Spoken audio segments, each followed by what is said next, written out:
So we're back on the BPM bus, and I am sandwiched between the Tidy Boys right now. We've just had a fascinating conversation in the Chauvet Arena, just detailing a history of these guys and how they got into music. And guys, I think it was a pretty enjoyable, useful experience for the guys in the arena as well. Yeah, hopefully. We've done some miles as DJs from starting off being mobiles and pub DJs to running record labels and playing internationally.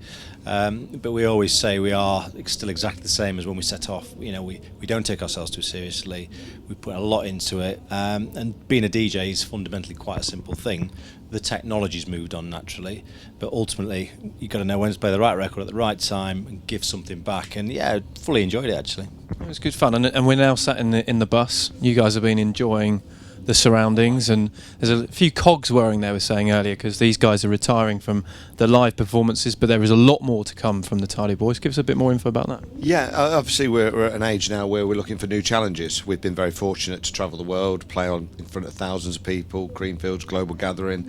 So it's time to tick a new box and a new challenge. And we've done Tidy TV for 10 years, and we were on Galaxy Radio. And what we want to do, we think one of our skill sets is sort of TV and radio, and we want to move on to an online situation. We've also worked out that our fan base, there's 88,000 on a database over here, they're not coming out anymore, well, particularly more nowadays than they used to. So how can we tap into that audience that doesn't come out anymore?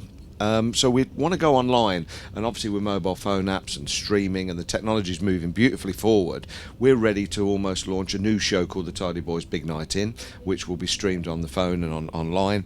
A pay-per-view, unless you join a club. We've got loads of different ideas about how to monetize it, but we're quite excited about delivering an exciting show, almost like a Soccer AM for clubbers, and that's what's going through our mind. But now we've seen this bus, we quite like, I'd love to broadcast from a bus. I quite like the description, but Well, imagine like you get this bus and then we can tour the country.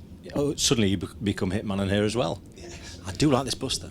it's a lot of love for the bus right now. But guys, obviously, as well as the educational side of BPM, you know, we have lots of panels to explain how people like yourselves got into producing and all the sort of experience that you can share in that respect. But there's also, as you can probably hear outside, there's a lot of kit on display and lots of people fighting for the loudest setup here.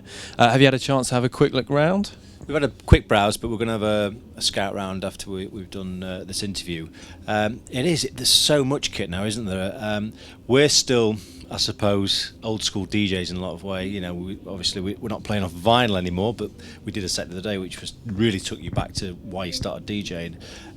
So there is a lot of kit, and when I said on stage, you know, I was watching some of the DJ competition stuff with all the touchpads and everything, which is great, but it still doesn't take it away from me that, you know, a guy or a girl stood behind those decks making those people dance is what it's about. So the kit's great, and I look forward to just having a little bogey round, but it's this kind of stuff that interests me actually, how we can capture what we're about through technology and take it globally. So yeah, we're going to be having a little scout.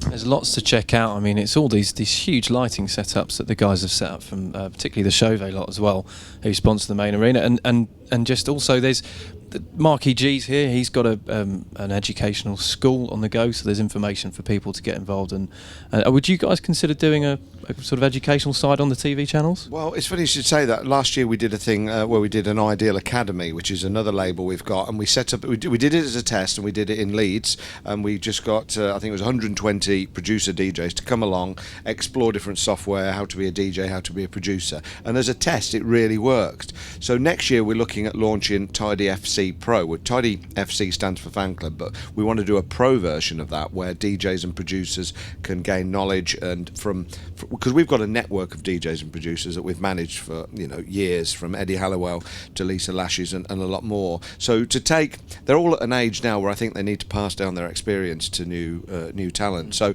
yeah, we're in a prime position to launch Tidy FC Pro and to do something like that. I mean, Andy's also in the world of education anyway, because his other job and his other business is actually careers guidance for 14 to 19-year-olds. So he's in a great position to do that, isn't he, Andy?